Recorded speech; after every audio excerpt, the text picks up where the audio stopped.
Good afternoon. Smart ఇన్వెస్టర్కి స్వాగతం. Fresh record హైని touch చేసిన తర్వాత నిఫ్టీ డేస్ హై లెవెల్ నుంచి కిందకు దిగొచ్చి ట్రేడ్ అవుతుంది. వీకెండ్ సర్దుబాటు ధోరణి కనిపిస్తుంది మార్కెట్స్ లో. సో నిఫ్టీ 7900 మార్కును నిలబెట్టుకునే ప్రయత్నం చేస్తుంది. 7904 ప్రస్తుతం ట్రేడ్ అవుతున్న లెవెల్ ఇది. నిఫ్టీ 13 పాయింట్ల లాభంతో ట్రేడ్ అవుతుంది. ఒక దశలో 7929 దగ్గర స్థాయిని కూడా తాకింది. అండ్ రెండు కూడా కొంత ఒడిదుడుకులతో ట్రేడ్ అవుతున్నాయి, both Sensex and Nifty. IT షేర్లు స్ట్రాంగ్ గా ఉన్నాయి. HDFC, doctor Reddy's labs weak గా ఉన్నాయి. బ్యాంక్ షేర్స్ స్ట్రాంగ్ గా ట్రేడ్ అవుతున్నాయి. Bank Nifty in fact outperform చేస్తుంది నిఫ్టీని. సో నిఫ్టీ ప్రస్తుతం 0.17% లాభంతో ట్రేడ్ అవుతుంటే బ్యాంక్ నిఫ్టీ మాత్రం 0.86%. In fact bank Nifty all time high touch చేసింది వాళ్ళ 15,865 ను. అక్కడ నుంచి దిగి వచ్చి ప్రస్తుతం 15,790 సమీపంలో ట్రేడ్ అవుతుంది. అండ్ నిఫ్టీ స్టాక్స్ లో కనుక మనం చూస్తే యునైటెడ్ స్పిరిట్స్ టాప్ లూజర్ గా ఉంది. ముందుగా గెయినర్స్ లిస్ట్ చూస్తే నిఫ్టీ గెయినర్స్ లో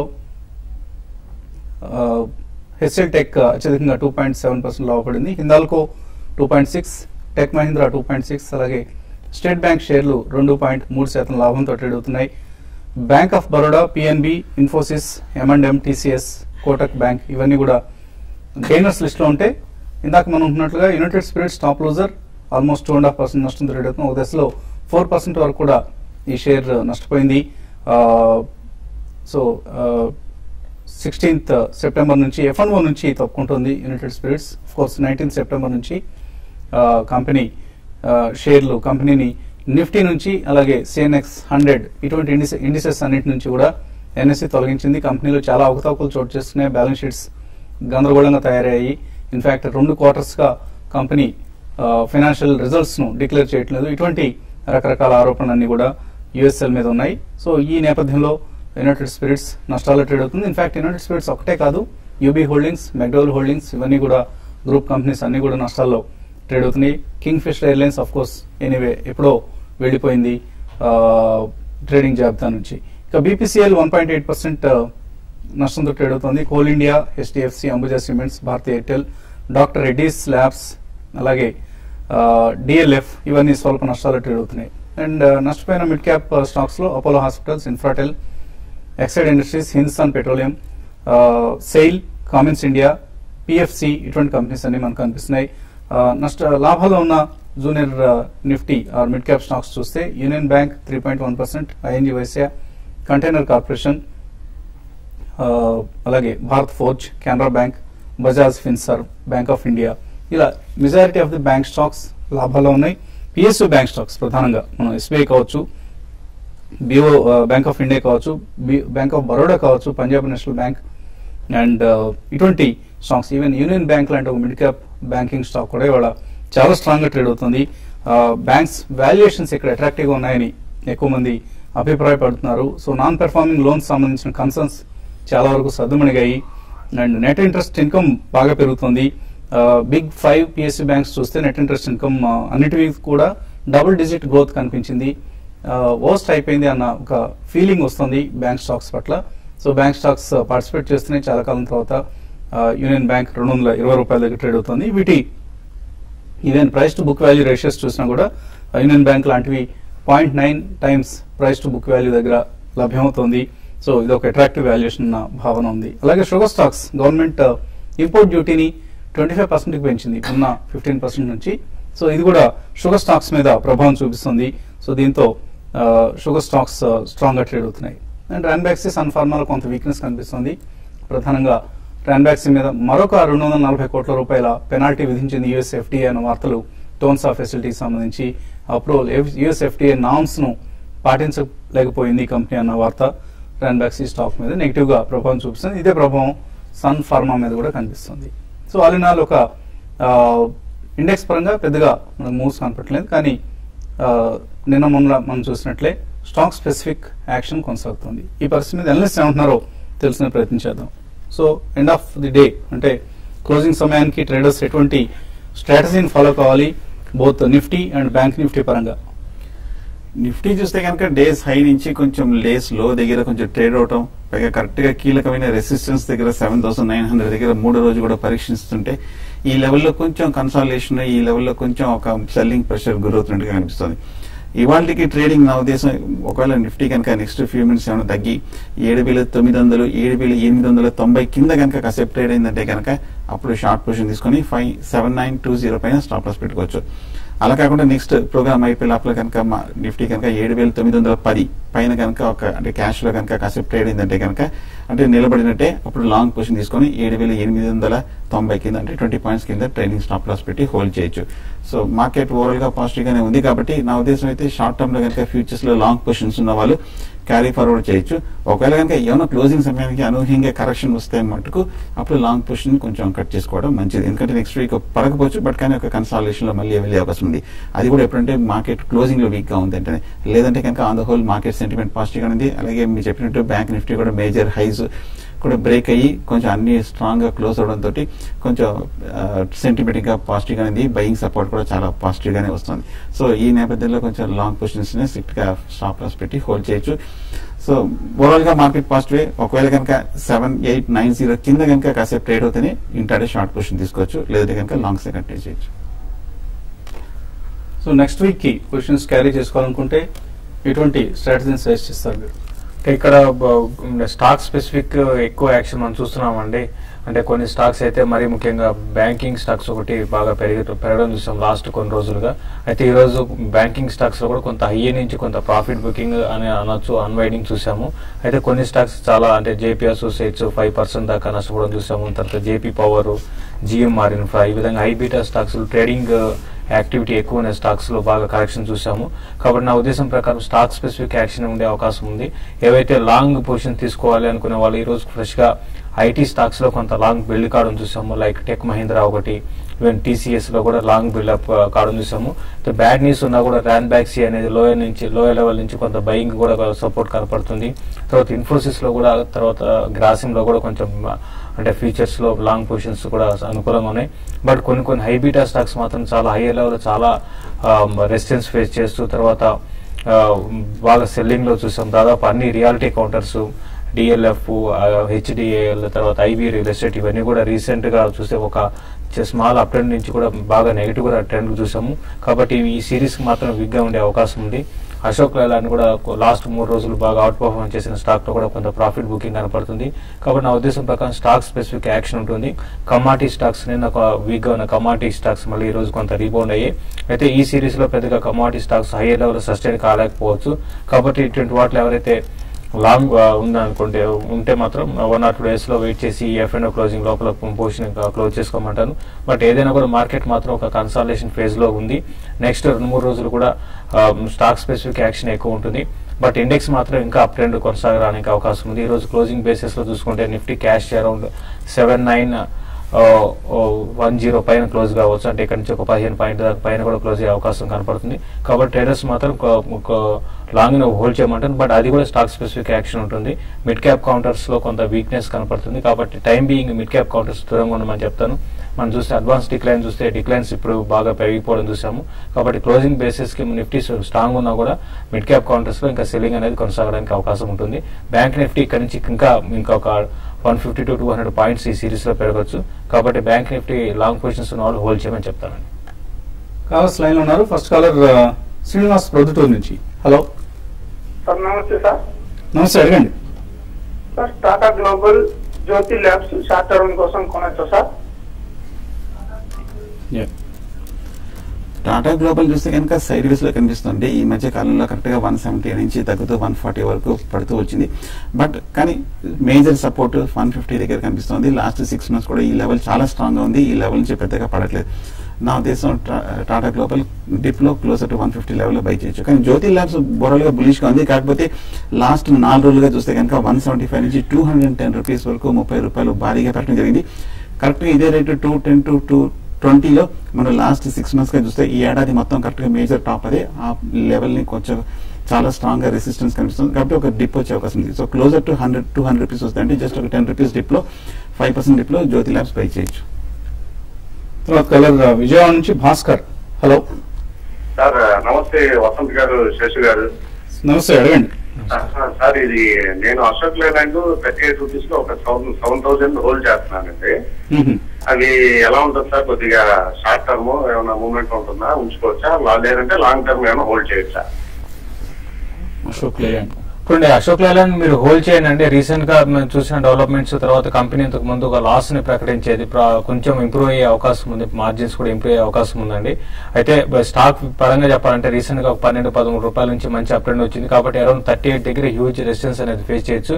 బట్ మీకు షార్ట్ టర్మ్ కి లాంగ్ టర్మ్ కూడా స్టాక్ ఈవెన్ మార్కెట్ వీక్ ఉన్న రోజుల్లో కూడా ఈ స్టాక్ మనకి అప్ ట్రెండ్ కనపడింది. కాబట్టి నా ఉద్దేశం ప్రకారం మీరు హోల్డ్ చేయండి. లాంగ్ టర్మ్ కోసం అయితే ఇంకా మంచి రిటర్న్ రావడానికి అవకాశం ఉంటుంది. ఈసారి మాత్రం ఒక ఆటోమొబైల్ స్టాక్స్ అని కూడా చాలా లాస్ట్ 1 వీక్ ఒక మంచి మేజర్ అప్ ట్రెండ్ ఉంది. దీంట్లో కూడా అప్ ట్రెండ్ రావచ్చు, ఆల్రెడీ ఉంది, ఇది కొనసాగే అవకాశం ఉంటుందండి. మీరు హోల్డ్ చేసుకోండి. డీప్ కరెక్షన్ వచ్చినప్పుడు ఇంకా ఫర్దర్ కూడా మీరు లాంగ్ టర్మ్ కోసం యాడ్ చేసుకోమని చెప్తానండి. కమర్షియల్ వెహికల్ సెగ్మెంట్ లో ఇంప్రూవ్మెంట్ కనిపిస్తుంది. క్రమేపీ అశోక్ లేలాండ్ ఫైనాన్షియల్స్ ఇంప్రూవ్ అవుతున్నాయి. హోల్డ్ చేయండి. 38 పెద్దగా మీకు ఈ రూపాయన్నర నష్టం చూసి కంగారు పడాల్సిన అవసరం లేదు. Definitely it will touch new high. మరిన్ని కాల్స్ తీసుకోబోయే ముందు కాసేపు ప్రకటన.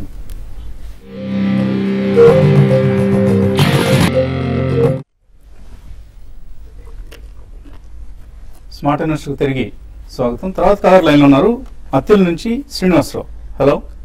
హలో నమస్తే అండి. నమస్తే, అడగండి. బిఈఎంఎల్ అండి 100 shares 650 ఇస్తారండి. పొద్దున అడిగారా? లాంగ్ టర్మ్ కి ఉంచుకోవచ్చా అమ్ముకోవచ్చా? నాకు శేష్ గా సమాధానం చెప్పాలండి.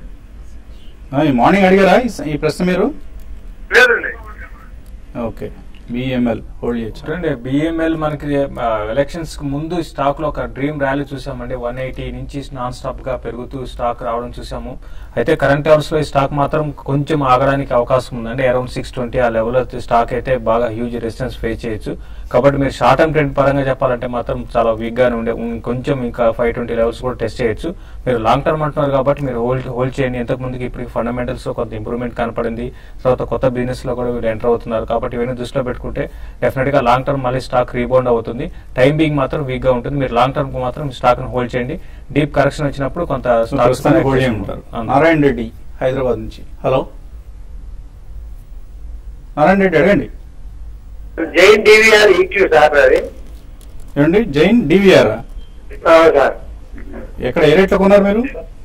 నేను 60 రేట్ మీద కొన్నాను. కాకపోతే ఇప్పుడు మంచి రేట్ అవుతుంది కానీ అమ్మారా అవుతా అని ఆలోచన చేస్తున్నాను. సో ఇక్కడ అమ్ముకొని బయటపడటం మంచిదా? జైన్ డివిఆర్ లో, జైన్ ఇరిగేషన్ డివిఆర్ లో హోల్డ్ చేయొచ్చు. జైన్ డివిఆర్ ఈక్విటీస్ చేసి చూస్తే కనుక కరెక్ట్ గా 30 రూపాయల నుంచి 90 రూపాయల వరకు ర్యాలీ వచ్చింది. 90 నుంచి మళ్ళీ ఈ మధ్య కాలంలో కరెక్షన్ లో 60 రూపాయల వరకు తగ్గడం జరిగింది.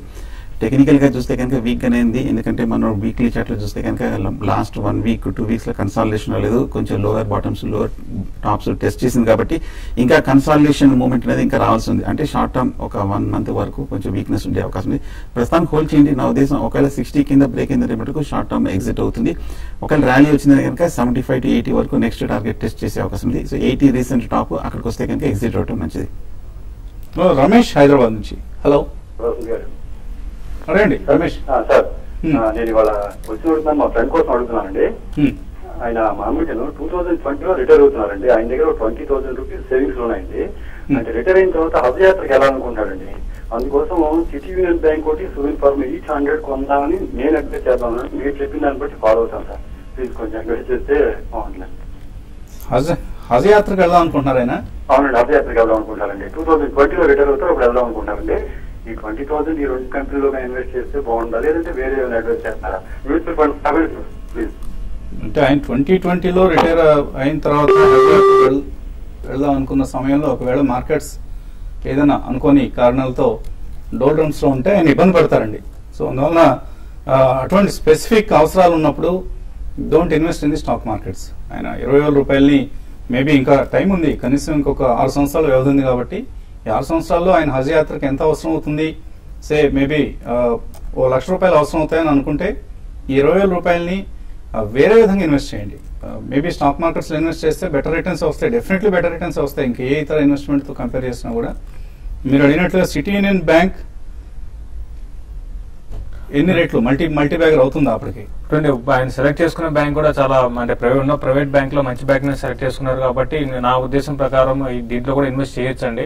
ఎందుకంటే ఇంకోటి బ్యాంకింగ్ సెక్టర్ బ్యాంకింగ్ స్టాక్స్ ఎట్లా ఉంటాయంటే స్లో అండ్ స్టడీ గ్రోత్ అనేది ఉంటుంది కాబట్టి పెద్దగా మిగతా అదర్ స్టాక్స్ పడినట్టు క్రాష్ అయిపోయే అవకాశం ఉండదు కాబట్టి నేను సిటీ యూనియన్ బ్యాంక్ లో ఇన్వెస్ట్ చేసుకోమని చెప్తాను. హజ్ యాత్రకి వెళ్ళే టైం 2020కి మంచి రిటర్న్ రావడానికి అవకాశం ఉంటుంది. బెటర్ ఏంటంటే దీంట్లోనే ఇన్వెస్ట్ చేయమని చెప్తాను. బట్ మీ టార్గెట్ అమౌంట్ ఒకవేళ ఈలోగానే ఈ ఇన్వెస్ట్మెంట్ నుంచి కనుక రీచ్ అయితే దాన్ని వెంటనే తీసుకొని పక్కన పెట్టుకోవడం మంచిదండి. 2020కి రిటైర్ అవుతాం కదా, అప్పటిదాకా హోల్డ్ చేద్దాంలే అప్పుడు చూసుకుందాం అనుకుంటే మాత్రం ఒక్కొక్కసారి ఇబ్బంది ఎదురయ్యే అవకాశం ఉంటుంది. ఈ రిస్క్ ఫ్యాక్టర్ని దృష్టిలో ఉంచుకోండి. But invest in City Union Bank or even in any other private sector bank that our analyst recommend. Axis Bank లాంటి దానిలో లేకపోతే ఐసిఐసిఐ బ్యాంక్ లాంటి వాటిలో కూడా ఇన్వెస్ట్ చేయొచ్చు. చిన్న మొత్తం 20,000 rupees is not a big amount. So ఆయన పర్పస్ చాలా పవిత్రమైన ఉద్దేశం కాబట్టి రిటర్న్స్ బాగా ఉన్నాయి. ఆయన టార్గెట్ రీచ్ అయినప్పుడు అందులో నుంచి బయటకు వచ్చి ప్రయత్నం చేయండి. కరీంనగర్ నుంచి ప్రభాకర్. హలో ప్రభాకర్ గారు, అడగండి. హలో సార్, అడగండి. ఎల్ఐసి ఫైనాన్స్ నేను 2 years బ్యాక్ 240లో బై చేశాను సార్. ఓకే, 2 years నుంచి హోల్డింగ్ లో ఉన్నాయి. మరి ఇప్పుడు ఇంకా ఉంచమంటారా లేకుంటే రిలయన్స్ ఇన్ఫ్రాలో జంప్ అవుదాం అనుకుంటున్నాను. ఇలా ఉంటుంది చెప్పండి. చెప్పండి. ఎల్ఐసి హౌసింగ్ ఫైనాన్స్ నుంచి దేనిలోకి వెళ్దాం అనుకుంటున్నారు? రిలయన్స్ ఇన్ఫ్రాకి షిఫ్ట్ కావడానికి సజెస్ట్ చేస్తారు. అవునండి, 2 years నుంచి హోల్డ్ చేస్తున్నాం sir. Okay okay. LIC housing finance చూస్తే మంచి ప్రాఫిట్ లోనే ఉన్నారండి. మన లాస్ట్ 1 month గా చూస్తే మటుకు ఎల్ఐసి హౌసింగ్ ఫైనాన్స్ లో మటుకు నీజర్ రియాక్షన్ కొంచెం బాగా నెగిటివ్ గా కొంచెం స్వల్ప నెగిటివ్ సెంటిమెంట్ తో ఉండడం చూసాను. నా ఉద్దేశం ఈ ర్యాలీలో ఒక 310, 320 అంటే రీసెంట్ మేజర్ రెసిడెన్స్ చూస్తే కనుక నా ఉద్దేశం ఆ లెవెల్లో మీరు కొంచెం ప్రాఫిట్ బుక్ చేసి ఎగ్జిట్ అవ్వచ్చు అనిపిస్తుంది. అలాగే రిలయన్స్ ఇన్ఫ్రా కూడా అడిగారు. బట్ టెక్నికల్ గా లాస్ట్ 1 month గా కొంచెం కన్సాలిడేషన్ ఉంది. ఓవరాల్ గా నెక్స్ట్ లాంగ్ టర్మ్ చూస్తే ఇన్ఫ్రాస్ట్రక్చర్ అన్ని కూడా పెరిగే అవకాశం ఉంది. సో ఇన్ఫ్రాస్ట్రక్చర్, ఫార్మా, అలాగే మీరు బ్యాంకింగ్ స్టాక్స్ లో కూడా ఇన్వెస్ట్ చేయొచ్చు. తర్వాత వరంగల్ నుంచి కుమార్. హలో. ఓకే కుమార్. తర్వాత కాలర్ వేణు మాధవ్ లైన్ లో ఉన్నారు. హలో అడగండి. అడగండి, వినిపిస్తుంది. 2001లో నేను ఆంధ్ర బ్యాంక్ షేర్లు 100 కొన్నాను సార్, 10 రూపాయలతో. ఓకే అండి. దాని వాల్యూ ఇప్పుడు ఎంత ఉంటుంది సార్ సెలెక్ట్ చేస్తే? ఏమండి దాని వాల్యూ ఇప్పుడు ఎంత ఉంటుంది? వాల్యూ ఎంత ఉందంటారా? మీరు ఎన్ని షేర్లు ఉన్నాయి మీ దగ్గర? ఎన్ని షేర్స్ ఉన్నాయి మీ దగ్గర? 100 షేర్లు ఉన్నాయి సార్. 100 రూపీస్ షేర్లు 100 ఉన్నాయి. 2001 జనవరిలో కొన్నాము. ఓకే అండి, చక్కగా మీకు ఈ 13 సంవత్సరాలు 7 రెట్లు అయింది. మీరు పెట్టిన ఇన్వెస్ట్మెంట్ 77 రూపాయలు ఉంది. ఇప్పుడు 7,700 రూపాయలు వస్తాయి మీరు ఇప్పుడు అమ్ముకుంటే. ఒకవేళ మీకు డబ్బు అవసరం అనుకుంటే చక్కగా అమ్మి ఆ లాభాన్ని ఎంజాయ్ చేయండి. సో 13 సంవత్సరాల్లో 10 రూపాయలు 77 రూపాయలు అయింది. ఇది ఈక్విటీ ఇన్వెస్ట్మెంట్స్ లో ఉండే మజా. సో ఇటువంటి రిటర్న్ మరే ఇతర ఇన్వెస్ట్మెంట్ లో కూడా రాదు. అండ్ లాస్ట్ కాలర్ లైన్ లో ఉన్నారు, శ్రీనివాసులు కడప నుంచి. హలో. హలో సార్, ఉదయం శేషు గారు ఎక్సైజ్ ఇండస్ట్రీ కొనమని చెప్తున్నారు సార్. కొంటే 5-6 రూపాయలు తగ్గినారు. ఏం చేయాలి సార్? అట్లే ఉండాలి? అది ఇంట్రాడే కోసం కొన్నారా మీరు? అవును సార్, ఇంట్రాడేగానే ఇచ్చారు మీరు పొజిషన్. చాలా ఉదయం స్టాప్ లాస్ 164.50కి స్టాప్ లాస్ పెట్టమని చెప్పామండి. స్టాప్ లాస్ కూడా అది అంటే మార్నింగ్ నుంచి కూడా వీక్ గానే ఉంది. ఏదైనా కూడా స్టాక్ బట్ ఈ సిరీస్ లో మాత్రం మీరు ఇంకా కొంచెం పెరగడానికి స్కోప్ ఉందండి. కొంచెం మిడ్ క్యాప్ స్టాక్స్ లో కొంత మధ్యాహ్నం నుంచి కొంత వీక్ గా ఉన్నాయి కాబట్టి నా ఉద్దేశం ప్రకారం మీరు హోల్డ్ చేయాలనుకుంటే హోల్డ్ చేయండి. బెటర్ ఏంటంటే ఈసారి కొంచెం అప్ అండ్ వచ్చినప్పుడు ఈ రోజు కూడా రావచ్చు, ఒక 1 రూపీ పెరగచ్చు. పెరిగినప్పుడు మీరు ఒకసారి ఎగ్జిట్ కమని చెప్తారండి. గణపతి రావు అడుగుతున్నారు, ఐఎల్ఎఫ్ఎస్ మేనేజర్స్, ఇన్వెస్ట్మెంట్ మేనేజర్స్ అనుకుంటాను, ఇందులో లాస్ లో ఉన్నారు. దీనిలోంచి IRB infra or Amara Raja or Ipca వీటికి షిఫ్ట్ కావడాన్ని సజెస్ట్ చేస్తారు. ఎనీ ఇన్వెస్ట్మెంట్ మేనేజర్ చూస్తే కనుక వీక్ గానే ఉందండి. ఈ మధ్య కొంచెం స్ట్రాంగ్ రియాక్షన్ కూడా చూసాము. నా ఉద్దేశం ఒకవేళ కనుక 27-28 recent high strong long term resistance కాబట్టి కొంచెం రీబౌండ్ లో కొంచెం ఎగ్జిట్ అయిపోవడం మంచిది. మీరు అనుకున్నట్టుగా ఐఆర్బి ఇన్ఫ్రాలో ఒక చిన్న టిప్ లో మీరు బై చేయొచ్చు. ఏ రేట్ లో కొన్నారు, ఎన్ని షేర్లు ఉన్నాయనేది ఒకసారి మెన్షన్ చేయాలండి. అది చేయలేదు మీరు. But anyway it's not a fundamentally strong company IL&FS investment managers. బయటకు వచ్చేయండి దాని నుంచి. అలాగే జేకే లక్ష్మీ సిమెంట్స్ లో ప్రాఫిట్స్ ఉన్నారు, ప్రాఫిట్ బుక్ చేసుకోవచ్చు. ఓవరాల్ గా సిమెంట్ స్టాక్స్ అని కూడా బులిష్ కానండి. హై రేట్ లో కూడా ఏమాత్రం వీక్నెస్ కనిపించట్లేదు. ఒకవేళ మీకు అవసరమైతే కనుక క్లోజర్ టు 300-320 రూపీస్ లో మీరు ప్రాఫిట్ బుక్ చేయొచ్చు. బండారు శ్రీనివాస్ అడుగుతున్నారు, కోప్రాన్ 500 షేర్స్ హోల్డ్ చేస్తున్నారు. అలాగే ONGC, Wipro, Yes Bank, Blue Star ఇవన్నీ ఉన్నాయి. ఏం చేయాలి వీటిని? ఇప్పుడు కోప్రాన్ అంటే మీరు అంత ఎక్సలెంట్ స్టాక్ అయితే కాదండి, బట్ టైం బీయింగ్ అయితే మీరు హోల్డ్ చేసుకోండి. స్టాక్ అయితే అప్ ట్రెండ్ కొనసాగుతుంది. ఈ అప్ ట్రెండ్ అనేది ఇంకా కొన్ని రోజులు కొనసాగి అరౌండ్ 80 రూపీస్ దాకా రావచ్చు. మిగతా అదర్ స్టాక్స్ అన్ని కూడా మంచి స్టాక్స్ అండి, ఇన్వెస్ట్మెంట్ కానీ మంచి స్టాక్స్, మీరు అన్ని కూడా హోల్డ్ చేసుకోవచ్చు. అలా క్యాపిటల్ ఫస్ట్ లో ఎంటర్ అవుదాం అనుకుంటున్నారు, తీసుకోవచ్చా? క్యాపిటల్ ఫస్ట్ అయితే ప్రస్తుతానికి అయితే అవాయిడ్ చేయడం మంచిదండి నా ఉద్దేశం. కొద్దిగా మీరు డిక్లైన్స్ లో తీసుకోండి. It's also good company for capital first అనేది. డిక్లైన్స్ వచ్చినప్పుడు కొద్దిగా తగ్గినప్పుడు తీసుకోండి. అలాగే మురళీకృష్ణ అడుగుతున్నారు, next month Nifty long positions తీసుకోవచ్చా? ఇక్కడ నెక్స్ట్ మంత్ అంటే కొంచెం రిస్కీ అవుతుందండి, కొంచెం ఓవర్ బాట్ లో ఉంది కాబట్టి నెక్స్ట్ మంత్ పెద్దగా అంత పెరగపోవచ్చు. రేంజ్ బౌండ్ ఉండే అవకాశం ఉంది. కాకపోతే ఈ F&O క్లోజింగ్ అయినా వరకు మీరు చూడండి. అయితే ఇప్పుడే తీసుకోవాలనుకుంటే ఇప్పుడు కరెంట్ అవర్స్ తీసుకుంటే నెక్స్ట్ ఫ్యూ డేస్ నిఫ్టీ పెరగవచ్చు, అప్పుడు మీరు ఎగ్జిట్ కమని చెప్తానండి. హారిసన్ మలయాళం 75 రూపాయలు, జ్యోతి స్ట్రక్చర్స్ 76లో ఉన్నాయి, కార్తీక్ దగ్గర హోల్డ్ చేయొచ్చా? జ్యోతి స్ట్రక్చర్స్ అయితే మటుకు కొంచెం ఓవరాల్ గా వీక్ అనే కనిపిస్తుందండి నా ఉద్దేశం. ప్రస్తుతానికి హోల్డ్ చేయండి, ర్యాలీలో ఎగ్జిట్ ఇవ్వడం మంచిది. హారిసన్ మలయాళం చూస్తే కనుక లాస్ట్ 3 రోజుల్లో కొంచెం 52 నుంచి 68-69 రూపీస్ వరకు భారీగా పెరిగింది. బట్ 70 దగ్గర చూస్తే కనుక దాటలేకపోతుంది. అక్కడ సెల్లింగ్ ప్రెషర్ మళ్ళీ వచ్చే అవకాశం ఉంది. 70 దగ్గర కొంచెం ఎగ్జిట్ అవ్వడం మంచిది. ఎన్వి చంద్రశేఖర్, జేఎంఆర్ ఇన్ఫ్రా ఈ రేట్లో తీసుకోవచ్చు 1 ఇయర్ కోసం? 1 ఇయర్ ఉద్దేశం ఉంటే తీసుకోవచ్చు అండి, బట్ ఈ రేట్ అని కాకుండా ఇంకా చిన్న డిప్ కూడా రావచ్చు, మీరు బై చేసుకోవచ్చు అండి. సో మీరు చాలా తక్కువ ఎక్స్పెక్టేషన్, 12% ప్రాఫిట్ వస్తే చాలంటున్నారు. It's reasonable expectation, maybe 1 to 1.5 years objective తో తీసుకోండి. వెంకట సత్యనారాయణ అడుగుతున్నారు, ఆయన దగ్గర please Andhra bank, Dena bank, HCC ఇటువంటివన్నీ కూడా 52 వీక్ లో దగ్గర ఉన్నాయి, ఇంతకుముందు లో రేట్స్ దగ్గర ఉన్నాయి. ఇటువంటివి ఏమన్నా తీసుకోవచ్చా? ఇప్పుడు మీరు చెప్పిన స్టాక్స్ అన్ని కూడా మీరు చెప్పింది కరెక్టే అండి. మా ఇండెక్స్ హైలో ఉన్నా కూడా ఇవన్నీ కూడా లోకి టచ్ అవుతున్నాయి. కొంచెం వెయిట్ చేసి ఇంకా కొంత లోస్ కి రావడానికి కూడా అవకాశం ఉంటుందండి. వచ్చినప్పుడు మీరు బై చేయమని చెప్తాను. మధు అడుగుతున్నారు, బీజీఆర్ ఎనర్జీ 3 ప్రైస్ పాయింట్స్ లో తీస్తున్నారు, యావరేజ్ 182 రూపాయలు, ఎక్కడ ఎగ్జిట్ కావాలి? బాగా అంత క్రితం ర్యాలీ స్ట్రాంగ్ వచ్చిందండి. 100 రూపీస్ నుంచి 240 వరకు పెరిగి మళ్ళీ 240 నుంచి 170 వరకు తగ్గడం జరిగింది. బట్ కానీ నా ఉద్దేశం కరెక్షన్ అయిపోయినట్టు కనిపిస్తుంది. ఆల్రెడీ 3 సార్లు తీసుకున్నారు కాబట్టి హోల్డ్ చేయండి. ర్యాలీ వస్తే కనుక 200 to 220 వరకు వచ్చే అవకాశం ఉంది. అక్కడ మీరు ఎగ్జిట్ అవ్వడం మంచిది, క్లోజర్ టు 200. రంగనాథ్ అడుగుతున్నారు, Andhra bank, Kopran, ADF foods, Tata global ఇవన్నీ ఉన్నాయి. అన్ని కూడా medium or mediocre performers అండి. మేబీ వీటిలోంచి ఎగ్జిట్ అయ్యి కొద్దిగా పెర్ఫార్మింగ్ స్టాక్స్ లోకి మీరు షిఫ్ట్ కావడం బెటర్ అనిపిస్తుంది. టీసీఎస్ మంథని అడుగుతున్నారు, Igarashi motors, Morepen labs buy చేయొచ్చా ఇక్కడ? ఇగార్షి మోటార్స్ చూస్తే కనుక 175 నుంచి 275 వరకు 100 రూపాయలు ఈ 4 రోజుల్లోనే పెరగడం జరిగిందండి. బులిష్ అనేది కాకపోతే హై రేట్ లో కొంచెం రిస్క్ అవుతుంది, డిప్ కోసం బెటర్. చంద్రశేఖర్ అడుగుతున్నారు, హెచ్ఏఎల్ ఫీచర్స్ లో ఉన్నాయి 98 లో, ఇప్పుడు 93 ఉంది, ఏం చేయాలి? ఇప్పుడు ఇది 94 అనేది చాలా స్ట్రాంగ్ రెసిస్టెన్స్ ఏరియా అండి, దాని బిలో వచ్చింది. ఏదైనా కూడా హోల్డ్ చేయండి. ఈ సిరీస్ లో మాత్రం మళ్ళీ 94 క్రాస్ అయితే అరౌండ్ 98 to 102 దాకా రావచ్చు. మీరు హోల్డ్ చేయండి. 92 దగ్గర స్టాప్ లాస్ పెట్టమని చెప్తాను. సో నిఫ్టీ 7915 దగ్గర ట్రేడ్ అవుతుంది. ఇది ఈ weekend smart investor. Enjoy your weekend.